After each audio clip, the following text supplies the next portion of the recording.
জাতীয় Pencak Silat championship Jharsuguda জেলা Lakshmanpur block 3 gold 3 bronze 13তম জাতীয় পেঞ্চাক সিলাট চ্যাম্পিয়নশিপ কর্ণাটক রাজ্য কোপ্পল ইন্ডোর স্টাডিয়ামে অনুষ্ঠিত হয়েছে।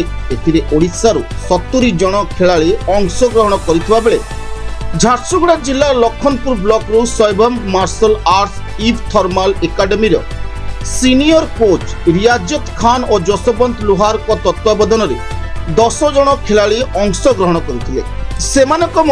इव थर्माल एकाडेमी रीतिका माझी गोल्ड और गोकुला शाह ब्रोंज, बेलपहाड़ शाखार भाग्यज्योति नायक और प्रणीति मेहर गोल्ड, बंधवाल शाखार हिमांशु बेहरा ब्रोंज और कुड़ालोई शाखार हिमाराणी मेहर ब्रोंज पदक हासिल कर। खिलाड़ी सफलतार उभय कोच और पेंचाक सिलाट एसोसिएशन ओडिशा साधारण संपादक गुरुप्रेम सिंह थापा खुशी व्यक्त कर। Bureau report the Republic Odisha 24 news.